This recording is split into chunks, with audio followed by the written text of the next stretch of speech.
하나님의 은혜를 감사드립니다.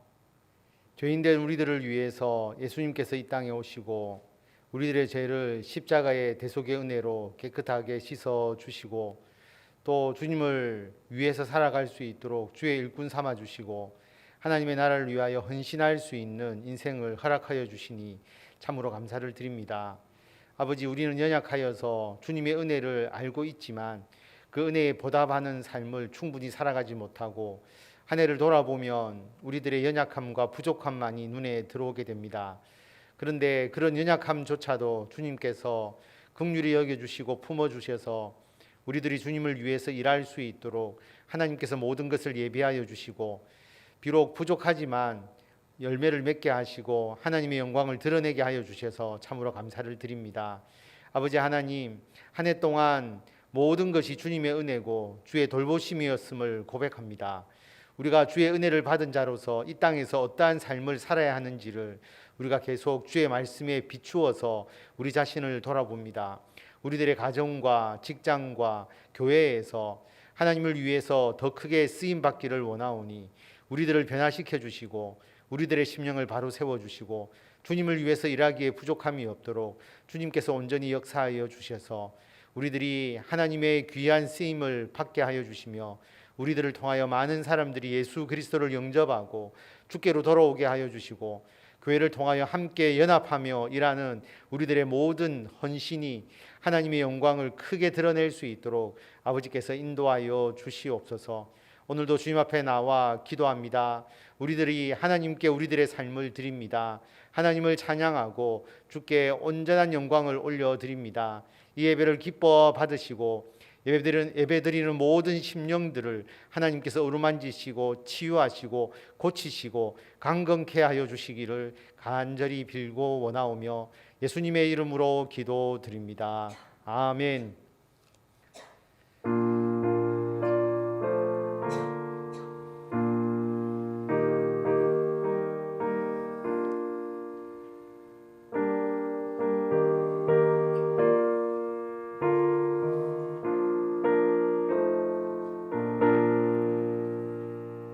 누가 주를 따라 섬기려는가? 누가 죄를 떠나 주만 따를까? 누가 주를 섬겨 남을 구할까? 누가 주의 뒤를 따라가려나?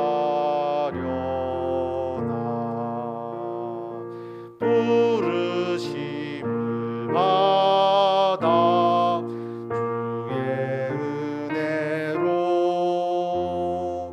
주를 따라가네. 주만 따르네. 세상 영광 위에 따름 아니요. 크신 사랑이네. 주만 따르고 주가 내려주신 은혜 힘입어 주의 뒤를 따라 힘써 일하네. 부르심을 받아 주의 은혜로 주를 따라가네. 주만 따르네. 환난 핍박 많고 원수 강하나 주의 용사도 힘이 강하니 누가 능히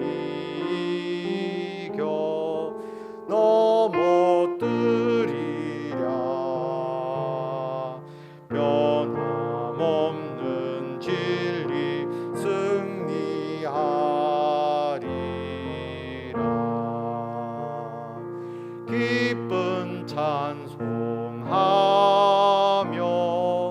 주의 은혜로 주를 따라가네 주만 따르네. 아멘.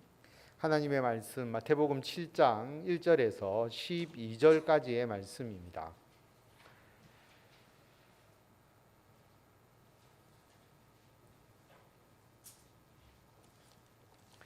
한 절씩 교독하고 마지막 절을 다 같이 읽도록 하겠습니다. 비판을 받지 아니하려거든 비판하지 말라.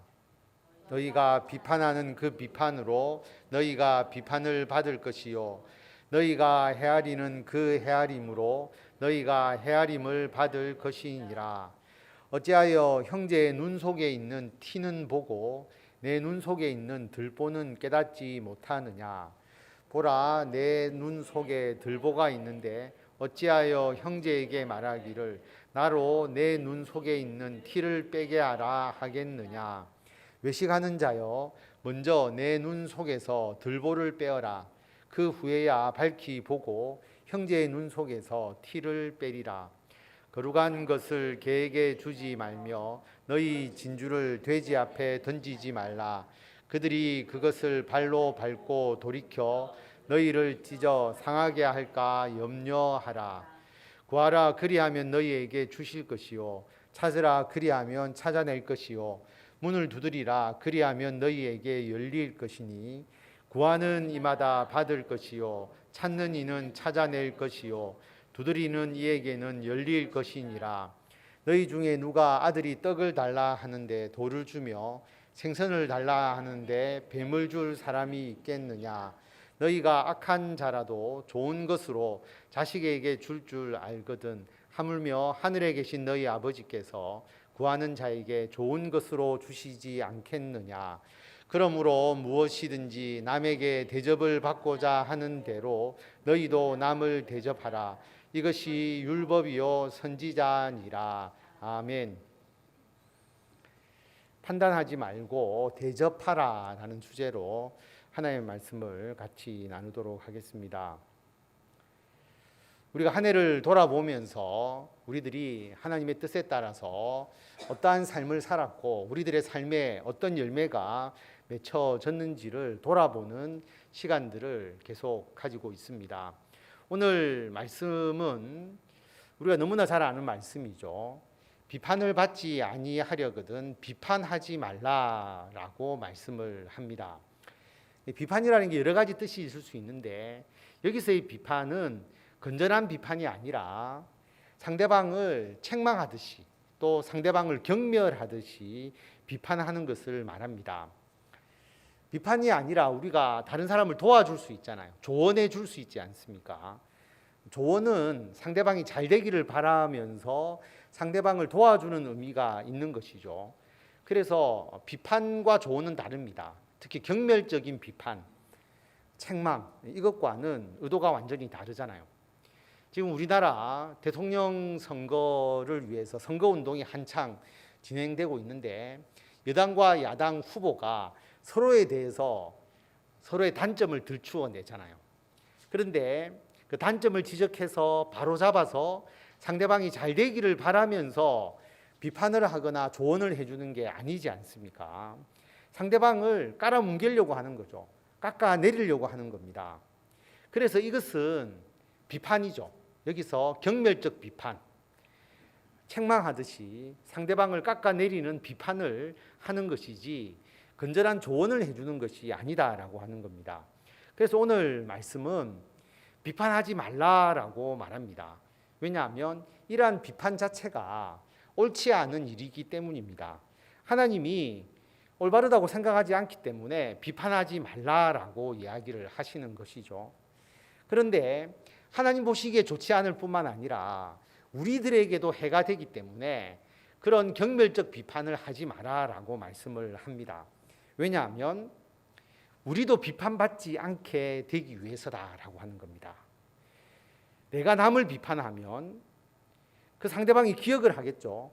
여러분 그렇지 않겠습니까? 예를 들어서 좀 아프면 참아라. 상대방이 아픈 것에 대해서 공감하지 못하면 아파도 무조건 참아 이렇게 이야기를 하죠. 그리고 좀 이렇게 충고를 해주면 그걸 좋아하는 사람이 있지만 아주 싫어하는 사람이 있잖아요. 그러면 그 충고를 받는 것에 대해서 남의 조언을 좀 들어야지 왜 남의 조언은 듣지 않느냐 이렇게 이야기를 할 수가 있습니다. 그 다음에 뭐 공부를 자녀들에게 하라 하면 공부 열심히 해야지 이거 똑바로 해야지 우리가 그런 이야기들을 많이 하잖아요. 교회에서는 예배 빠지지 마시고 하나님 말씀 잘 지키십시오 그렇게 이야기를 하죠. 그 다음에 해마다 연초에는 운동하십시오 이런 얘기도 하고 우리가 수많은 얘기를 하는데 이게 상대방을 위해서 조언해 주는 말이 있지만 상대방을 굉장히 경멸하면서 이야기하는 표현도 있습니다. 그것도 못하느냐 그것은 해야지 이런 식의 표현이죠. 우리가 상대방에게 그렇게 말하면 상대방은 기분이 나쁘니까 그걸 기억하겠죠. 기억을 했다가 우리가 그렇게 하지 않으면 상대방은 그걸 기억했다가 우리를 더 강하게 비판하잖아요. 너도 안 하면서 옛날에 너가 이렇게 이야기했지. 그렇게 받아치게 되는 것이죠. 그러면 더 나해가 깎아져 내리게 되는 겁니다. 내가 다른 사람에게 비판했던 그 비판의 효력은 다 사라져 버리게 되는 것이죠. 내가 상대방을 경멸하면서 상대방을 비난했는데 그게 마치 진흙을 뿌린 것이라면 자신은 나중에 자기가 그 비판한 대로 자기가 행하게 되면 그 사람은 완전 진탕 속에 빠져서 헤어날 수 없는 상태가 돼버리는 것이죠. 정치적으로 보면 정치인들이 남을 비판을 많이 하잖아요. 그래서 상대방의 약점을 들추어내는데 조언해 주는 것도 아니지 않습니까? 어쨌든 상대방의 잘못을 끄집어내어서 이걸 부각해서 상대방에게 어떤 큰 상처를 주려고 그렇게 자기가 그 비판을 하고 비난을 했는데 나중에 그 자신이 그 문제에 그대로 해당이 되는 거예요. 그러면 사람들이 예전에 이 사람이 했던 말까지 다 끄집어내어서 이렇게 이야기를 했는데 자기는 더 심하게 이렇게 했다. 그러면서 막 비난이 이제 쏟아지게 되면 그 사람은 재기 불가능할 정도로 정치 생명이 끝나버리는 경우들을 우리가 많이 보지 않습니까? 그래서 우리가 살아가면서 남에게 비판받을 일이 우리들에게 있지 않겠어요? 우리들도 단점이 있고 허물도 있고 부족한 부분도 있고 분명히 있을 겁니다.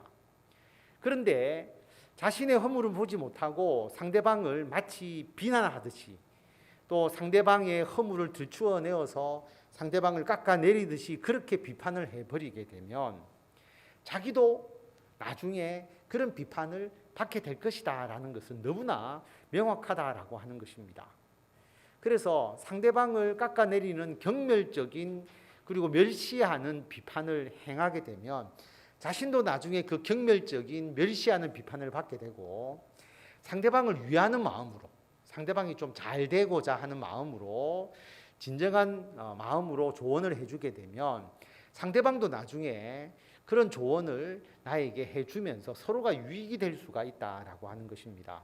그래서 2절에 보면 너희가 비판하는 그 비판으로 너희가 비판을 받을 것이고 너희가 헤아리는 그 헤아림으로 너희가 헤아림을 받을 것이다 라고 분명하게 말씀을 합니다. 그래서 다른 사람을 비판할 때 그 비판은 나에게도 해당이 된다. 상대방을 평가할 때 그 평가는 나에게도 해당이 된다. 그것보다는 내가 상대방을 위해서 조언해 주게 되면 상대방도 나에 대해서 조언을 해줄 것이다. 어떤 것이 더 합당한가라는 것을 우리들에게 예수님은 분명하게 질문하고 계십니다. 그럼 어떻게 해야 될까요? 그죠? 중간만 우리가 하려고 하면 아무 말 안 하고 있는 것이 훨씬 나을 것 같습니다. 그렇잖아요. 가만히 있으면 내가 남에 대해서 이러쿵저러쿵 이야기하지 않으면 상대방도 나에 대해서 이야기하지 않을 거고 그러나 내가 상대방에 대해서 뭔가 자신의 견해를 밝히고 상대방에 대해서 조언을 하거나 또는 더 심하게 경멸적인 비판을 하게 되면 그게 부메랑으로 돌아올 가능성이 굉장히 많다는 겁니다. 그래서 아무것도 하지 말고 말도 하지 말고 그냥 조용히 있자. 그러면 사실 중간치기라고 하죠. 중간은 할 수가 있는 것은 분명히 맞습니다. 그런데 모두가 입 다물고 살 수는 없잖아요. 우리가 말을 할 수밖에 없는 위치가 있잖아요. 예를 들어서 목회자가 성도가 하는 일에 대해서 우리가 아무 말을 하지 않고 그냥 입 다물고 있을 수는 없지 않습니까? 뭔가 조언을 해드리고 잘못된 것이 있으면 바로 잡아야 되는 역할을 목회자가 해야 되는 것이고, 부모가 가족들에게 자녀들에게 아무 말도 하지 않고 그냥 가만히 있는다. 이것도 잘못된 거잖아요. 자녀가 잘못하거나 조언을 해 주어야 될 때가 있을 때는 조언도 해주고, 그리고 잘못된 것이 있을 때는 꾸중도 하고, 그렇게 자녀를 바로잡아 나가야 되는 것이 부모의 역할이잖아요. 정치인도 마찬가지지 않습니까? 정치인도 사회에서 일어나는 여러 가지 악, 그 다음에 불의, 잘못된 것에 대해서 정치인은 그것을 들추어내고 그것을 올바로 바로잡을 사명이 있잖아요. 그래서 우리가 정치를 그들에게 맡기는 것이지 않습니까? 그러니까 비판은 필요한 겁니다.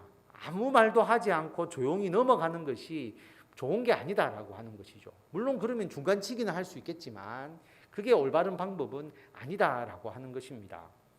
그러면 비판을 해야 되고 또 거기에 대해서 조언을 해줘야 될 위치에 있는 사람들이 어떻게 해야 되느냐. 3절 말씀을 보면 형제의 눈 속에 있는 티는 보고 내 눈 속에 있는 들보는 깨닫지 못하느냐. 결국 상대방의 눈 속에 있는 티에 대해서 내가 끄집어내어서 비판하기 이전에 내 눈 속에 그보다 더 심한 들보는 없는지를 돌아보는 것이 필요한 겁니다. 어떤 사람에게 야, 너는 그거밖에 못해 라고 이야기를 한다는 것은 나는 굉장히 잘한다는 것을 거기에 포함하고 있잖아요. 그러니까 상대방에게 너 그거밖에 못해 라고 비판하면서 경멸적으로 이야기하기보다는 그 일에 대해서 자기에게 먼저 적용해 보는 겁니다. 나에게 적용해 보면 나는 어떻게 했을까? 그런데 그 일이 쉽지 않을 것이고 나도 그 일을 그렇게 잘할 수 없다라고 생각한다면 오히려 이렇게 이야기해 줄 필요가 있겠죠. 내가 해보니까 참 힘들더라. 그래도 한번 해봐라. 이런 식으로 이야기를 해주는 거죠. 자녀들에게 야, 너 공부 그거밖에 못해. 너 그 정도 시간밖에 공부하지 못해. 이렇게 이야기하는 것보다 내가 학창 시절에 공부해 보니까 공부가 참 힘들더라. 공부하는 게 쉽지 않지. 그러나 한번 열심히 해봐라 라고 이야기하는 것과 여러분 그냥 상대방에게 일방적으로 이야기하는 것은 분명하게 차이가 있잖아요. 내가 해보니까 이렇더라 라고 이야기할 수 있는 것은 일단 그 문제를 자기에게 먼저 적용한 것이잖아요. 내 눈 속에 티가 있는지 들보가 있는지를 보고 판단하고 난 이후에 상대방의 눈에 뭐가 있는지를 보고 이야기를 해주는 거니까 느낌이 완전히 다른 것이죠. 그럼 새해가 되면 우리가 항상 새로운 계획을 세우잖아요. 그래서 내년도 표를 우리가 준비하고 있는데 내년도에는 예배와 기도회 그리고 이런 우리가 성경 통독이라든지 성경 말씀 묵상을 좀 더 열심히 하자. 올해보다는 내년에 더 열심히 하자는 목표 계획을 가지고 있습니다. 성도님들을 그쪽으로 더 이끌어 주려고 교회에서 표를 정하고 그렇게 우리가 행하는데요. 실제로 새벽 기도를 해보면 굉장히 힘들죠. 저도 직장 생활할 때 제가 전도사 되기 전에는 새벽 기도를 열심히 나가지 않았습니다. 새벽 기도를 거의 안 나갔죠. 새벽 기도는 내하고 관계가 없다 이렇게 생각을 했었는데, 그런데 전도사를 하면서 새벽 기도를 안 갈 수가 없잖아요. 새벽 기도를 가고 새벽 기도를 하다가 제가 해운대 소중교회 부임을 했는데 그때 제가 그 직장 생활을 하고 있었죠. 아직 사직이 처리가 안 돼가지고 직장 생활을 하고 있는 중에 집도 이사를 안 왔는데 해운대 소중교회 부임이 된 거예요. 그래서 제가 한 달 동안 집을 동네에서 제가 살고 있었기 때문에 새벽에 동네에서 한 4시에 일어나서 해운대까지 오는 겁니다. 와서 이제 준비해서 와서 새벽 기도를 5시 반에 인도하고 그 다음에 이제 새벽 기도 끝나고 나면 제가 저기 강서구 지사동이면 저기 경마장이 있는 여기서 한 1시간 반은 차로 가야 되거든요. 그래서 광안대로 타고 황령터널 통과하고 동서고가도로 통과하고 고속도로 타서 1시간 반이거든요. 그러니까 그때는 다 공짜가 아니고 유료 도로였잖아요. 광안대로도 내고 황령터널도 내고 동서고가도도 돈 내고 고속도로도 돈 내고 그렇게 해서 가서 거기서 직장 생활을 하고 그 다음에 제가 다시 이제 집으로 돌아오는데 하루 종일 뭐 차도 타야 되고 그래서 일도 해야 되고 그런 상황이었습니다. 제가 사직서를 냈는데 후임을 못 구해가지고 그게 길어지는 바람에 그런 문제가 있었습니다. 그런데 새벽기도 마치고 거기 가서 도착해서 한 8시쯤 되면 회사 앞에서 밥 먹고 이제 하루를 시작하는데 한 달 동안 왔다 갔다 하는 게 얼마나 힘들겠습니까? 쉽지 않은 거죠. 그래서 직장생활 하시는 분이 새벽기도를 나와서 새벽기도를 드리고 하루를 시작한다는 게 쉽지 않다라고 하는 것을 알고 있고요. 그 다음에 우리가 수요 예배나 금요일 날 예배 드리는 것이 익숙하지 않은 분들이 그 시간에 나와서 예배 드리는 게, 기도에 참여하는 게 쉽지 않다는 것을 잘 알고 있습니다. 그 다음에 새해 들어서 제일 많이 결심하는 것이 운동이잖아요. 우리 운동하자, 뭐 먹는 거 조절하자, 그래서 건강을 유지하자. 근데 운동도 잘 안 되지 않습니까? 하다 보면 잘 안 되거든요. 왜 그럴까라고 하는 겁니다. 힘들기 때문에 그건 아닌 것 같아요. 새벽기도가 힘들지만 제가 전도사가 되고 그리고 이 해운대 소정교회를 담임하고 난 이후에 새벽기도를 빠질 수가 없잖아요. 새벽기도 나온다라고 하는 겁니다. 왜냐하면 내가 해야 될 일이라고 생각하기 때문이죠. 그래서 우리가 하지 못하는 것은 힘들어서 하지 못하는 게 아니고요. 우선순위를 어디에 두느냐 하는 것이 내 삶의 기준에 굉장히 중요한 요소가 되는 겁니다. 목사가 당연히 예배를 인도해야 되니까 제1순위로 예배에 우선을 둘 수밖에 없잖아요. 그러니까 목사는 와서 예배를 인도하고 우리가 신앙생활을 이끌어주는 역할을 하는 겁니다. 여러분도 운동과 여러 가지 중에서 내가 운동을 우선순위로 선택하느냐, 제가 운동을 결심했지만 제가 운동을 못하는 이유를 가만히 생각해 보니까 운동이 아직까지 제 우선순위에서는 제일 마지막이에요. 시간이 남으면 내가 운동하지라고 생각을 했는데 실제로 시간이 남지 않는 거예요. 그러니까 운동을 안 하는 거죠. 다른 거 하고 시간 남으면 운동하지라고 생각했는데 운동이 안 되는 겁니다. 운동의 우선순위를 제가 앞으로 돌리지 않으면 저는 내년에도 운동을 못 할 것 같습니다. 그래서 뭐와 뭐를 바꿔야 되는지를 지금 고민하고 있는데, 여러분 새벽기도나 또는 수요 예배나 금요일이나 또 여러분 성경 통독이나 여러분들이 새해에 우리가 이거 합시다라고 결의해서 또 성도들과 함께 노력하겠다라고 생각하고 시도하는 모든 일이 힘들어서 못하는 게 아니라 내 삶의 우선순위에서 이제 무엇과 무엇을 바꾸어가면서 그 우선순위를 더 중요하게 생각하느냐, 이 선택의 과정이 굉장히 중요하다라고 하는 것이죠. 그래서 모든 것을 그보다 더 앞세워서 가장 최우선순위로 두지 않으면 그 일은 뒤로 밀리게 됩니다. 저도 좋아서 한 게 아니라 억지로 시작한 거죠. 전도사니까 새벽기도 나와야 되고 수요 예배 드려야 되고 금요 기도회 하게 되고 이렇게 해서 시작을 한 겁니다. 직장생활 하다가 제가 뒤에 목회를 했기 때문에 그렇죠. 그런데 문제는 뭐냐면 하니까 좋더라라고 하는 것이죠. 수요 예배를 드리지 않을 때는 몰랐는데 수요 예배를 드려보니까 참 좋은 거예요. 직장생활 하다 보면 월요일 날 딱 시작을 하면 그냥 직장생활이 바빠서 지나가면 금요일이 되고, 금요일이 되면 부랴부랴 주일 아동부 아이들 가르칠 거 좀 준비하다가 그냥 뭐 아무 준비 없이 그냥 주일 예배에 왔는데, 전도사가 되고 수요 예배를 처음 드려보니까 수요 예배를 규칙적으로 드릴 때 너무 좋은 거예요. 왜냐하면 신앙이 중간에 한번 다시 하나님 중심으로 말씀으로 바로 세워지고, 그리고 기도하고 예배 드리니까 너무 좋아서 제가 모 교회, 제가 이제 전도사로 주일날 그때는 사역을 했을 때니까 꼭 수요예배 안 가도 뭐 상관은 없었습니다만은 제가 어릴 때부터 자라온 교회고 수요예배 참여를 하고, 수요예배 참여하지 못할 때는 직장 가까운 교회에 가서 수요예배를 꼭 드렸습니다.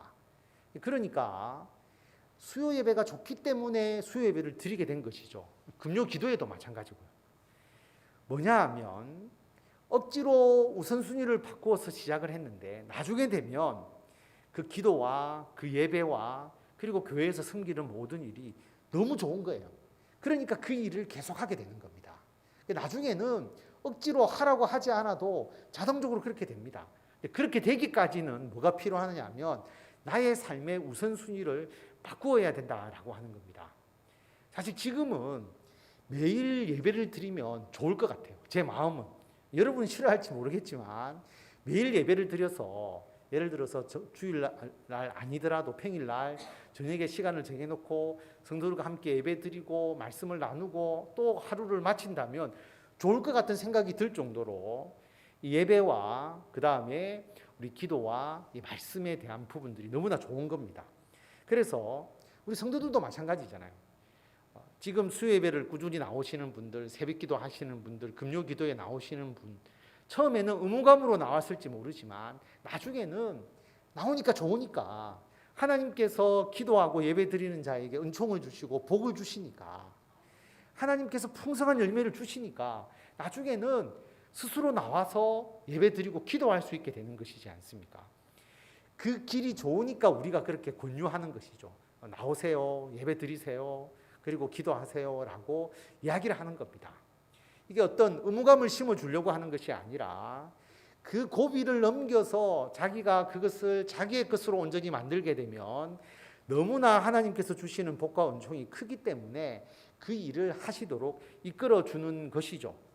그래서 우리가 그냥 하세요라고 이야기하는 게 아니고요. 우리가 우리 자신을 돌아보고 내가 하니까 이런 어려움이 있었는데 그래도 하니까 너무 좋더라. 그렇게 우리 옆에 있는 성도들을 권유하고 그 고비를 넘어서서 우선순위를 앞쪽으로 둘 수 있도록 여러분이 그렇게 권면을 해주면 아마 여러분 주변에 있는 한 분, 두 분이 새벽기도 나오기 시작하고 수요예배 나오고 금요일 나오게 되면 훨씬 더 내년도에는 우리 교회의 예배와 기도회가 더 은혜스럽게 되지 않겠느냐라고 하는 겁니다. 그래서 우리 구역장님들 또 우리 여전도의 남성교회 각 부서에 속하신 분들이 이제 그렇게 될 수 있도록 여러분이 힘써 주시면 좋겠습니다. 왜 안 나오세요? 이렇게 이야기하기보다는 나오기가 어려운 부분이 있으시죠. 저도 예전에 그렇게 했는데 나와서 열심히 그래도 한 번, 두 번 와보니까 너무 좋더라. 나오세요라고 권유를 해주시면 그분들이 한 번 나오고 그 다음에 또 한 번 나오고 이러다 보면 더 열심히 예배와 기도에 참여할 수 있게 되는 것이다. 그렇게 조언을 해주면 참 좋을 것 같습니다. 그래서 우리 자신에게 먼저 적용하고 조언하는 것이 필요하다. 우리 속에 들보가 있는지, 우리 속에 티가 있는지를 먼저 보고 그 다음에 형제에 대한 부분들을 판단하는 것이 필요하다라고 하는 것입니다. 그래서 5절에 보면 먼저 너의 눈 속에서 들보를 빼어라. 그리고 밝히 보고 형제의 눈 속에서 티를 빼라라고 그렇게 말합니다. 사도 바울의 편지를 보면 사도 바울이 자신을 죄인 중에 괴수다라고 그렇게 말하잖아요. 그리고 자기는 사도로 칭함을 받을 자격도 없는 자다 그렇게 이야기를 하죠. 그러면서 자신에게 주신 예수 그리스도의 은혜를 전하잖아요. 제가 그걸 보면서 이게 사도 바울의 힘이구나. 만약에 사도 바울이 나는 지금은 아무렇지도 않아. 과거에는 내가 예수님을 핍박했지만 지금은 그게 나에게 무슨 허물이 되느냐. 나는 과거에 이렇게 악한 자였지만 지금 변화되어서 복음을 전하는데 너희들은 그렇게 하지도 않고 지금 뭐하고 있느냐. 빨리 변화되어야지. 왜 변화되지 않고 아직도 그런 삶을 사느냐. 그런 식으로 이야기를 했다면 사도 바울의 권면이 힘이 있었을까? 그런데 사도 바울은 자신이 전하는 복음을 먼저 자기에게 적용시켜 보니까 너무나 자기는 보잘것없는 자인 거예요. 저 유대인들보다 자기는 더 강하게 예수 그리스도를 믿는 자를 핍박했던 자고, 그래서 자기는 사도로 칭함을 받을 수도 없는 자고 죄인 중에 죄인인데 자기에게도 예수님께서 이런 은혜를 베풀어 주셔서 구원을 주시고 죄를 대속해 주시고 더욱이 사도의 사명까지 주시니까 너무나 감사한 겁니다. 그래서 그 감사의 은혜를 전하기 때문에 사도 바울의 군면이 힘이 있는 것이죠. 여러분, 목회자가 늘 성공하고 늘 잘하고 그런 사람이 목회를 잘하는 게 아닌 것 같아요. 왜냐하면 여러분, 그런 사람이 앞에서 설교를 하고 그렇게만 이야기를 한다면 저 사람은 원래 저래 잘하는 사람이니까, 또는 저 사람은 원래 저렇게 성공한 사람이니까, 이렇게 이야기를 하면서 공감하지도 못하고 은혜를 받지 못할 가능성이 굉장히 많지 않겠어요? 그냥 나와는 다른 존재다 이렇게만 생각해 버리겠죠. 근데 그게 아니고 똑같이 여러분들이 공감할 수 있을 정도로 어떤 실패도 경험하고 어려움도 경험하고 여러 위기 가운데서 극복도 해 나가면서 그런 삶을 고백하고, 어떤 경우에는 죄도 짓고 또 하나님 앞에 벌도 받고 회개하고 그런 과정을 거쳐서 목회자가 되고 주의 일을 한다면 훨씬 더 공감할 수 있지 않겠어요? 그래서 보면 유명한 복음을 전하는 부흥사나 또는 아주 그 간증을 잘하시는 분이나 이를 보면 그들의 삶의 굴곡이 굉장히 크기 때문에 어떻게 보면 더 강력한 메시지를 전할 수 있는 부분들이 있는 것이죠.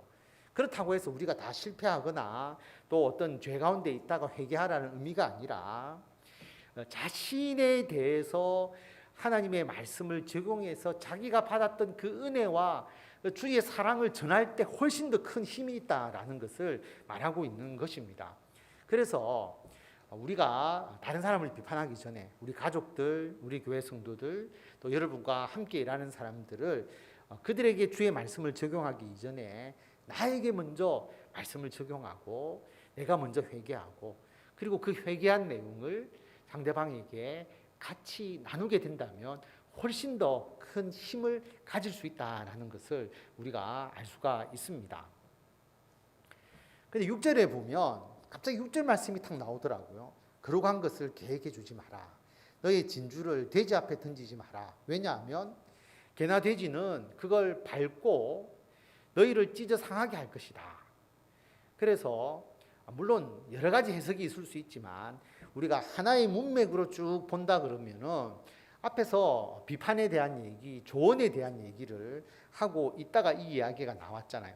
그 부분만 딱 좁혀서 본다면 여러분, 좋은 의미로 조언을 해주거나 또 상대방에게 건전한 비판을 한다고 할지라도 상대방이 그것을 받아들일 준비가 되어 있지 않을 때 여러분이 비판하거나 또는 조언을 해주게 되면 그 가치를 알지 못한다라고 하는 것이죠. 마치 뭐하고 똑같으냐 하면 개나 돼지에게 거룩한 것과 진주를 주는 것과 같은 겁니다. 진주를 분별할 수 없으니까 그런 거예요. 제가 우리 아이들 고등학교 졸업하고 난 뒤에 대학 이제 시험 치고 가장 시간이 많을 때잖아요.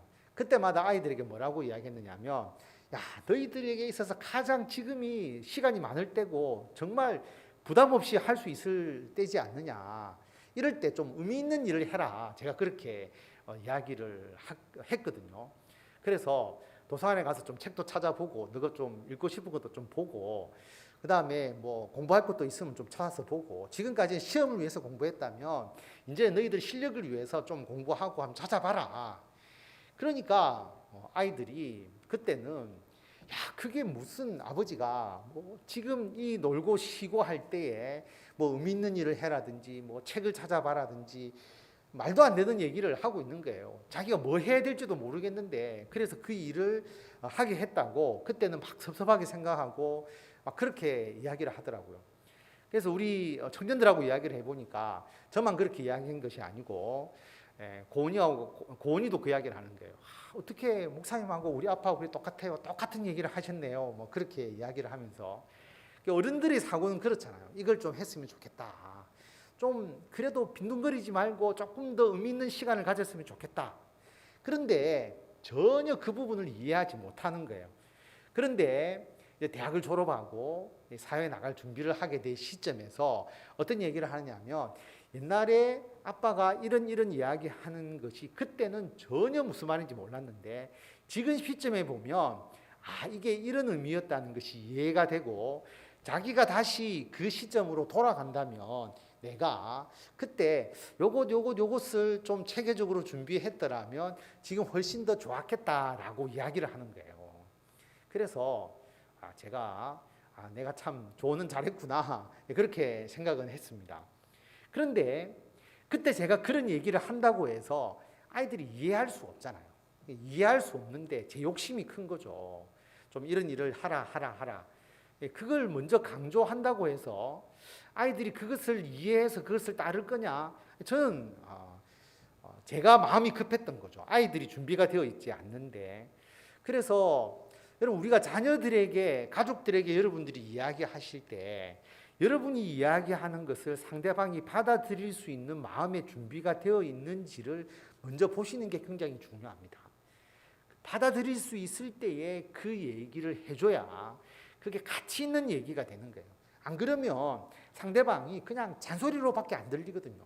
그러면 아무리 좋은 얘기도 절대 효과를 발휘할 수가 없습니다.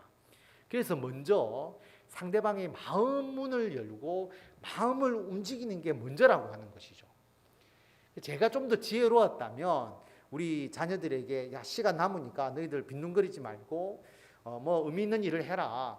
다 맞는 말이죠. 근데 그 이전에 아이들이 그동안에 공부한다고 고3까지 수고했던 것에 대해서 좀 위로해주고 감사주고 뭘 하고 싶은지 물어보고 인생에 대해서 앞으로의 계획에 대해서도 이야기하면서 좀 편안하고 즐거운 분위기에서 마음을 열고 이야기를 했더라면 아이들이 조금이라도 더 받아들였을 것인데 저는 좀 그게 아니거든요. 제가 경제학을 하다 보니까 논리적인 학문을 하다 보니까 논리적으로 뭔가를 자꾸 접근하다 보니까 논리로는 맞는데 아이들 마음에서 그게 와닿지가 않는 거예요. 물론 나중에는 깨달았다고 해도 그때 그냥 제가 이야기한 걸로 끝난 게 아니고 아이들에게 뭔가 거기에 조금이나마 더 도움이 되려고 했더라면 전하는 방식이 달랐어야 된다라고 하는 것이죠. 그것을 이제 깨닫게 되는 겁니다. 여러분, 마음을 움직이는 것이 먼저다라고 하는 것이죠.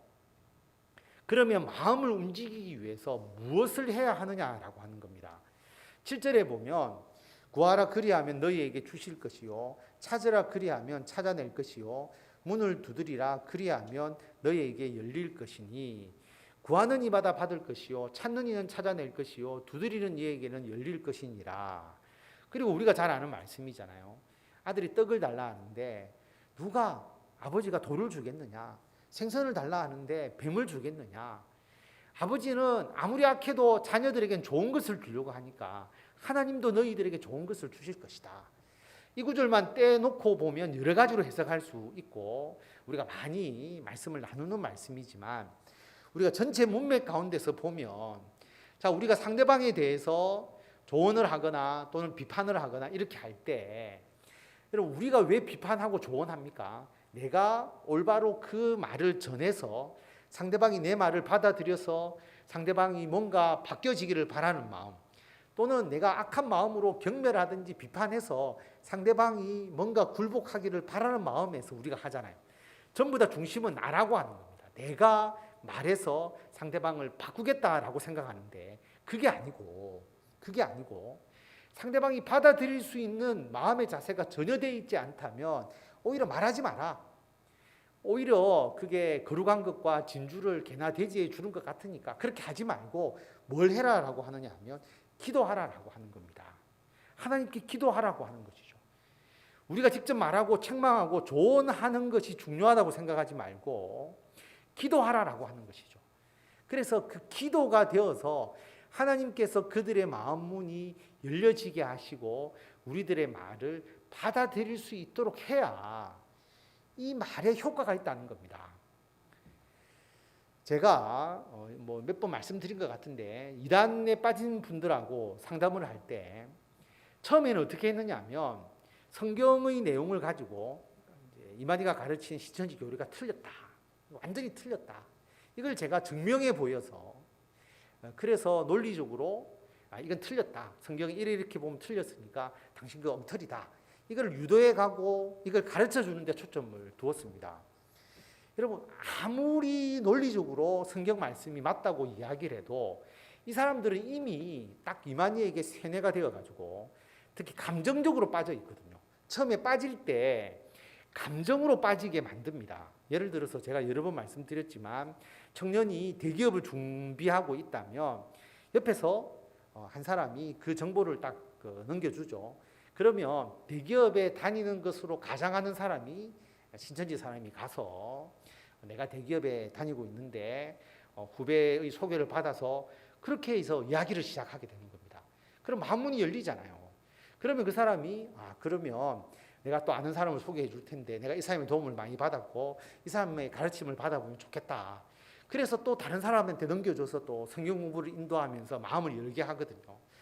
자기의 꿈과 비전이 대기업이라면 대기업의 선배를 조언을 받고 또 그 선배를 이끌어준 사람과 관계를 맺어주면서 마음문이 열리니까 그때 신천지 교리를 공부할 때 받아들이기가 훨씬 쉬운 겁니다.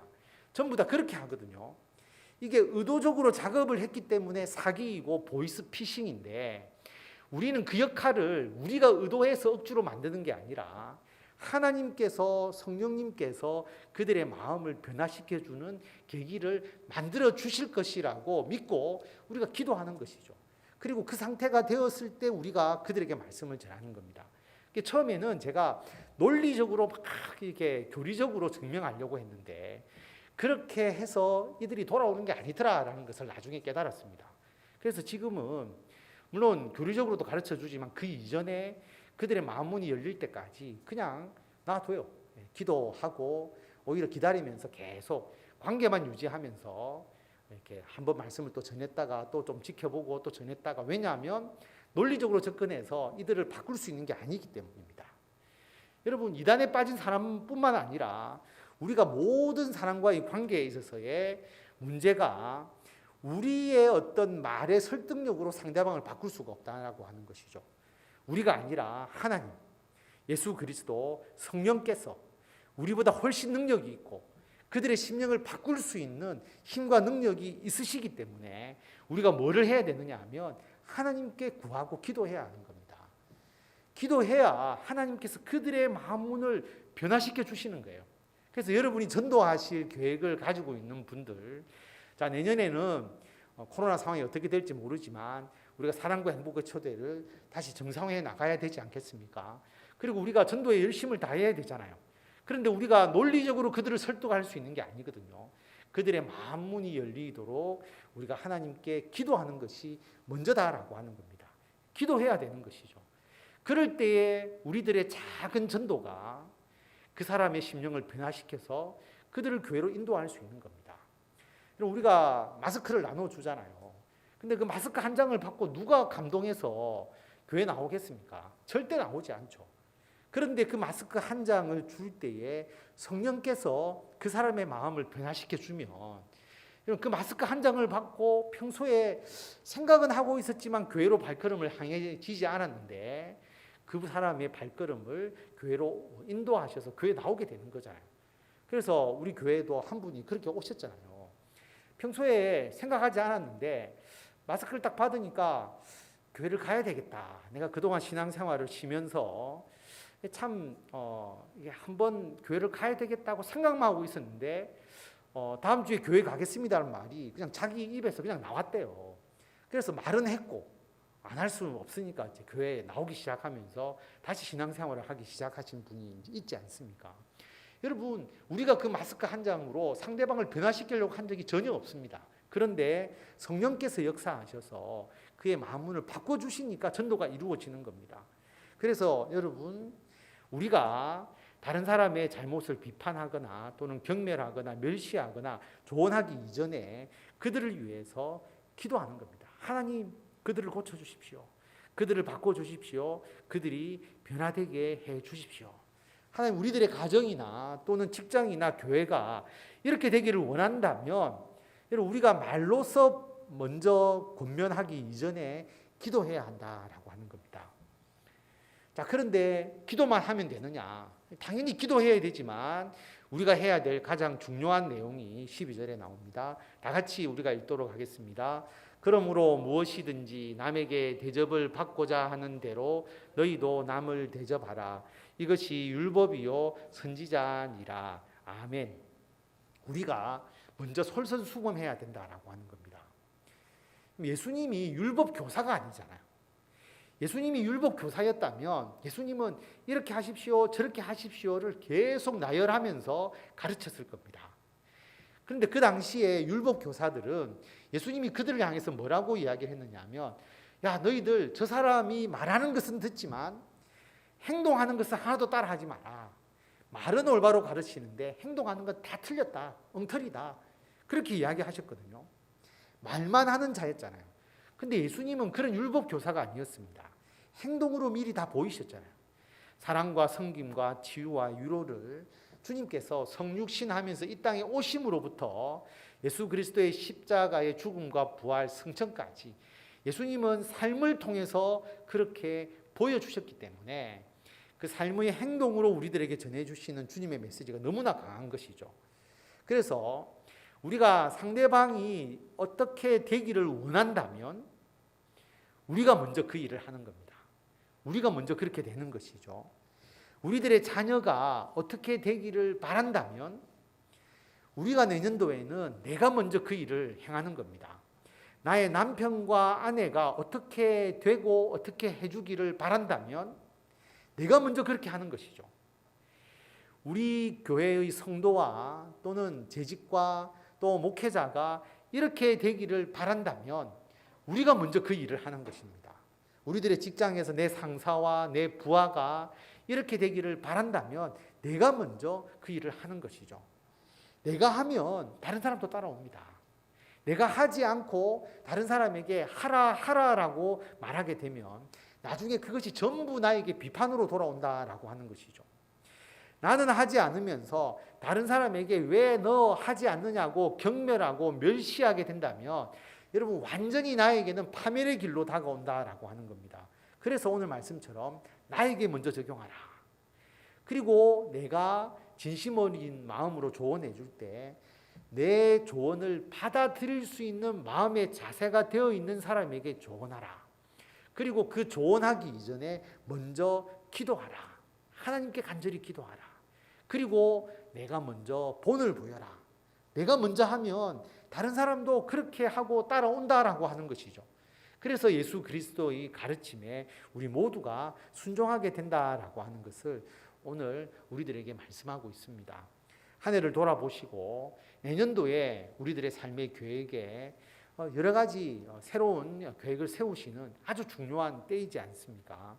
오늘 말씀이 우리들에게 주시는 그 의미를 여러분 온전히 깨닫고 내년도에는 우리가 솔선수범하면서 그리고 하나님의 말씀을 나에게 먼저 적용하면서 내가 받은 은혜를 상대방에게 나누면서 내가 변화시키고자 하는 그러한 사람들, 그리고 내가 전도하고 내가 그들의 영혼을 온전히 위로하고 주의 자녀로 삼고자 하는 그 모든 분들에게 오늘 말씀을 적용해서 오늘 말씀의 그 은혜대로 온전히 이루시며 귀한 열매를 거두시는 성도 여러분들이 다 되시기를 바랍니다.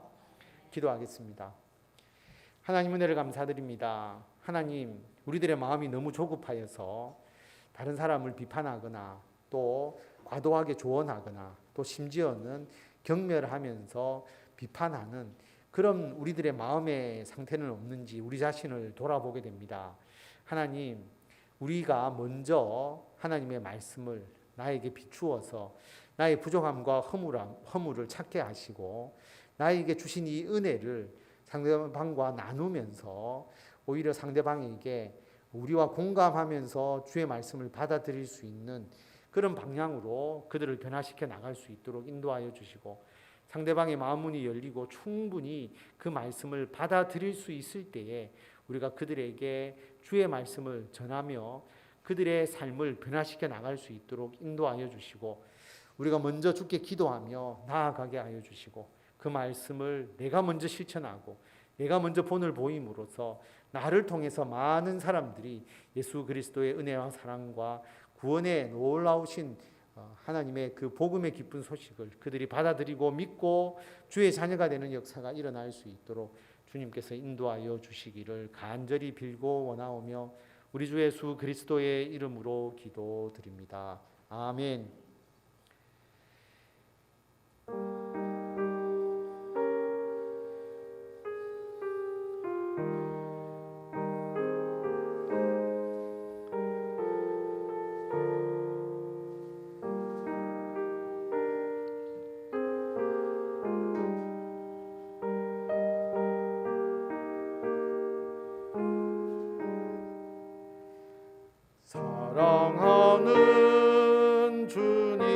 앞에 형제 자매 한 자리에 크신 은혜 생각하며 즐거운 찬송 부르네. 내 주 예수 본을 받아 모든 사람 내 몸같이 환난 근심 위로하고 진심으로 사랑하세.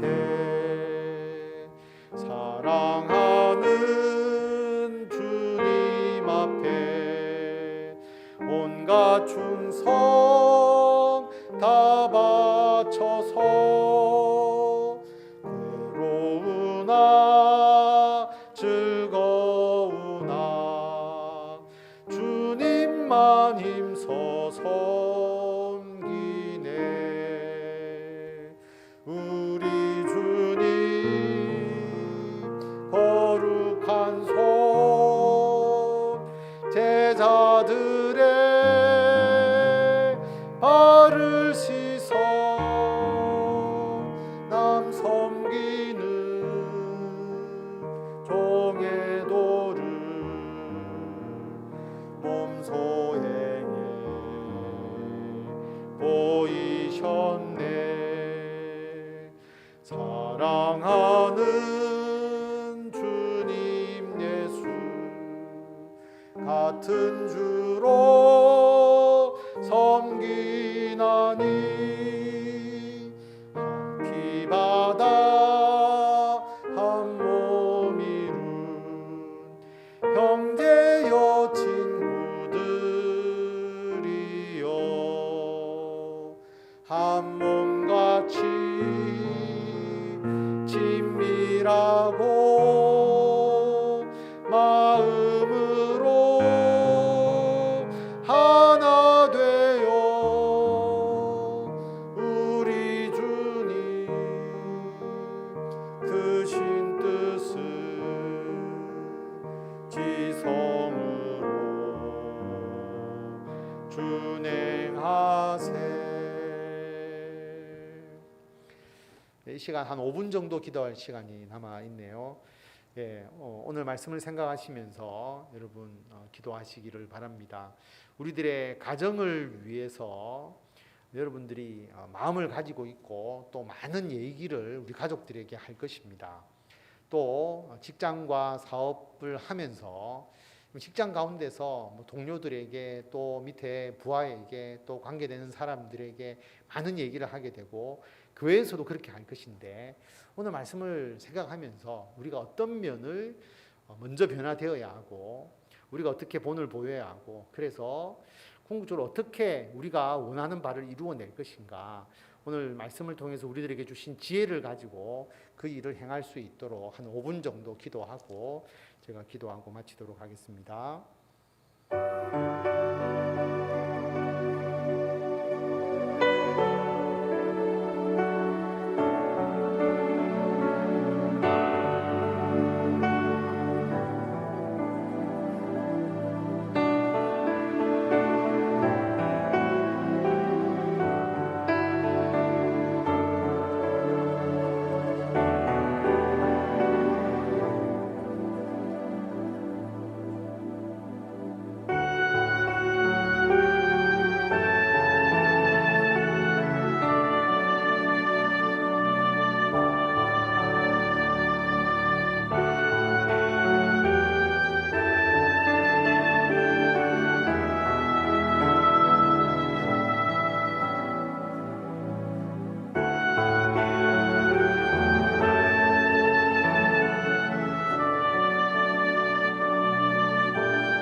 하나님 아버지, 우리들의 가족들이 주님의 은혜와 사랑 가운데 주의 말씀의 반석 위에 좀 더 서기를 원하고, 또 금년보다 내년도가 더욱더 하나님의 뜻에 합당한 일을 행하면서 귀한 가정의 풍성한 믿음의 열매가 맺혀지기를 원합니다. 예수님을 믿지 않는 우리 주변에 있는 많은 사람들이, 이단과 사이비에 빠져 있는 수많은 사람들이 내년도에는 주님을 올바로 믿고 주의 은혜와 사랑의 자리로 돌아오기를 간절히 원합니다. 아버지 하나님, 우리와 세상에서 만나는 많은 사람들이 그들의 마음문이 열려서 주님의 말씀을 받아들이게 하여 주시고, 그들도 주님의 자녀가 되는 역사가 일어나기를 진심으로 바랍니다.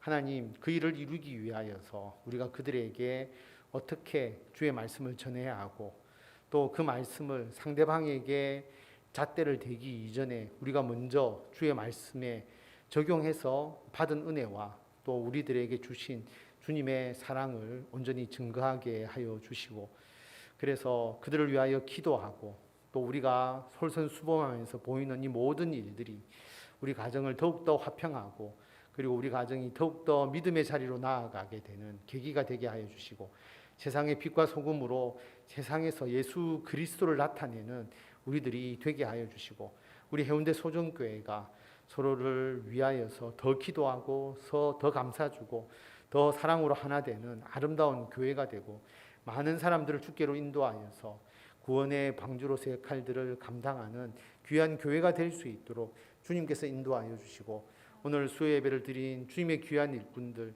이 사명에 더 귀하게 쓰임을 받을 수 있도록 하늘의 은총으로 채워주시고, 내년도에는 우리 교회가 금년도보다 더 한 단계 주님을 위하여 더 힘쓰고 더 예배하고 더 기도하고 더 주의 말씀 붙잡고 더 전도하고 더 세상 속에서 하나님의 나라를 확장해 나가는 아름다운 교회가 되도록, 그리고 그 일을 함께 감당하는 우리 모두가 되도록 주님께서 역사하여 주실 줄을 믿사오며 우리 주 예수 그리스도의 이름으로 기도드립니다. 아멘.